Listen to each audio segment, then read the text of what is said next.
dia. Hoje eu amanheci com uma interrogação na minha cabeça. O Senhor falou muito comigo essa noite e eu amanheci com uma pergunta. Passei por 3 momentos na palavra de Deus em que essa pergunta é muito importante para mim, para você, e foi extremamente importante para as pessoas a quem essa pergunta foi dirigida. Para algumas de uma forma direta, para outras de uma forma implícita. Eu queria compartilhar com você hoje de manhã esses 3 momentos sobre os quais eu amanheci hoje meditando na palavra do Senhor. E face a toda essa situação que nós vivemos, presos nas nossas casas, mas recebendo do Senhor a cada dia o alimento, constatando a sua presença, a sua soberania, o seu amor, a sua graça manifestos a todo tempo nas nossas vidas. Eu queria então compartilhar um pouco com você. Quando a sociedade se vê amedrontada, presa nas suas casas, olhando para um cenário que está se pintando, ou que pelo menos uma parte da população, da sociedade brasileira e mundial tenta pintar um caos tremendo. Eu queria entrar com essa palavra para que você meditasse nela. O primeiro momento acontece quando Jairo procura Jesus. Vocês lembram de Jairo? Pois é, quando Jairo procura Jesus, ele vem para pedir a Jesus que curasse a sua filha que estava enferma. E Jesus se dispõe então a acompanhar Jairo para ir até a casa dele. Nesse ínterim, no caminho para a casa de Jairo, acontece então o momento em que a mulher de fluxo de sangue é curada. Ela toca nas vestes de Jesus, né? Jesus sente que dele sai poder, opera um milagre na vida da mulher de fluxo de sangue, e nesse meio tempo, né, enquanto que Jairo estava sendo acompanhado por Jesus até a casa dele e é interrompido no momento em que se deslocava para lá por esse acontecimento, nesse meio tempo chegam pessoas da casa de Jairo com as piores notícias possíveis, né? Chegando e dizendo: Jairo, não incomoda o mestre mais, porque a tua filha já morreu. E é interessante como Jesus, ele olha para Jairo, né? Ele se dirige a Jairo e ele diz para Jairo: não temas, não temas. Jesus está dizendo para Jairo: Jairo, não dá ouvido à notícia de caos que está se instaurando agora na tua frente. Não temas, crê somente. Não temas, crê somente. E Jairo e Jesus então vão para a casa dele, chegando na casa dele, aquela choradeira. Jesus então chama pessoas da sua intimidade, os discípulos mais próximos, e juntamente com a família de Jairo adentram aquela casa e ali opera o milagre da ressurreição da filha desse oficial, de Jairo. Ele opera esse milagre, mas ele fala para Jairo, antes do milagre acontecer, Jairo, não temas, crê somente. Não dá ouvidos às notícias de morte, às notícias de caos, às notícias que pregam o desespero. Não olhe o quadro. Olha para quem está com você. Não temas, crê somente. E o milagre se operou. Um outro momento que nós vemos que isso acontece é quando Jesus está com os discípulos.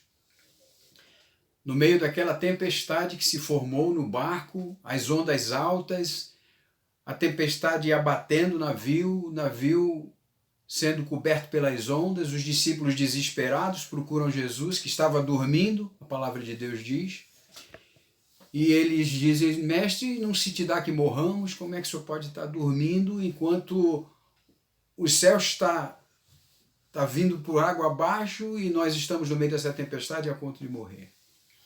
Jesus então se levanta, repreende os ventos, repreende o mar, as ondas, e tudo se torna numa mais tranquila bonança. E no meio do caos e da tempestade, Jesus diz para eles: homens de pequena fé. Homens de pequena fé. Tem uma pergunta que está implícita nesses dois momentos que acontecem. E ela fica bem explícita nesse terceiro momento que eu vou compartilhar com vocês. É quando Jesus então tem aquele encontro com a mulher samaritana. E que ele pede a ela que lhe dê água, e ela diz: como que tu que és judeus, tu que sendo judeus pedes de beber a mim, né? Pedes água a mim que sou samaritana. E Jesus então, de uma forma objetiva, ele diz para ela: mulher, se tu conhecesses o dom de Deus e quem te pede de beber, tu é que lhe pedirias, e ele te daria água viva, e essa água fluiria, jorraria como uma fonte do teu interior, você nunca mais teria sede. Então a pergunta que eu quero que você coloque nas três circunstâncias é exatamente essa. Se tu soubesses, foi com esse questionamento que eu acordei hoje na madrugada.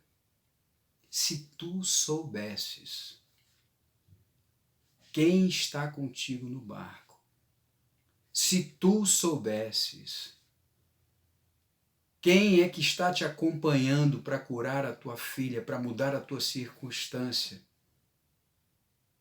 para mudar a tua história,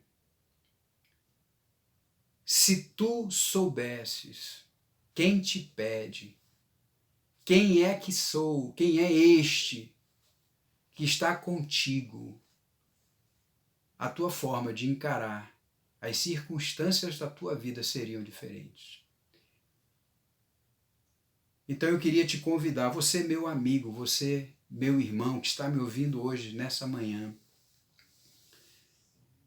que você meditasse sobre isso e que você meditasse, porque quando Jesus acalmou aquela tempestade, o que os discípulos disseram? Quem é este que até o vento e o mar lhe obedecem? Então eles não sabiam quem era que estava ali com eles, né? Aquela pergunta que ele fez para a mulher samaritana, que ele afirmou para ela: mulher, se tu soubesses. Essa pergunta fica para os discípulos: se vocês soubessem, né? Porque eles não sabiam. Com tudo que eles já tinham visto, eles ainda não sabiam quem era que estava com eles naquele barco. Porque eles questionaram, né? Espantados: quem é esse? Se tu soubesses quem é que está contigo no meio dessa crise, você não olharia para ela e não daria ouvidos aos profetas do caos, que dizem que não vai dar certo, que nós não vamos vencer, que o Brasil não vai ser tudo que Deus já disse que ele será. Uma grande nação poderosa, um celeiro que vai enviar missionários para o mundo inteiro. Se tu soubesses quem é que está contigo, igreja, irmão, amigo, você que talvez ainda não saiba, que não conheça, esse amigo, esse que acalma o vento, as tempestades, que muda as circunstâncias, que tem o domínio e o controle sobre todas as coisas, nada foge ao seu controle. Nada foge ao seu governo. Ele é Senhor de todas as coisas. Ele tem uma palavra de poder e de autoridade que muda a realidade e as circunstâncias. Eu queria te convidar, porque ele diz assim: eis que estou à porta e bato. Se alguém ouvir a minha voz e abrir a porta, eu entrarei em sua casa, cearei com ele e ele comigo. Aí você vai ter a oportunidade, que só depende de você, de saber quem é este, que acalma o vento, que tem governo sobre tudo e sobre todos, e que pode mudar qualquer circunstância na tua casa, na tua cidade, na nossa nação, se tu soubesses. Fica essa pergunta para você, querida. Assim como aconteceu com Jairo, assim como aconteceu com a mulher samaritana, assim como Jesus disse para Jairo, Jairo, não temas, crer somente. Assim como ele falou para os discípulos, né, homens de pequena fé, e deu ordem ao vento, e eles ficaram pasmos e pensaram consigo, disseram, quem é este? Assim como ele se apresentou para a mulher samaritana e disse para ela, se tu soubesses, se tu conhecesses o dom de Deus e quem te pede, tu é quem lhe pedirias. É esse que tem a fonte de água viva. É esse que tem a autoridade, o poder sobre a vida e sobre a morte. É esse que está contigo, que tem o poder e autoridade para mudar qualquer circunstância na sua vida. Então não dê ouvidos aos profetas de caos. Entenda quem está com você. Que o Senhor te abençoe e te guarde, que o Senhor renove a cada dia a fé, a esperança, o amor e te levante como aquele que sabe com quem anda e quem está com ele, em nome de Jesus. Amém.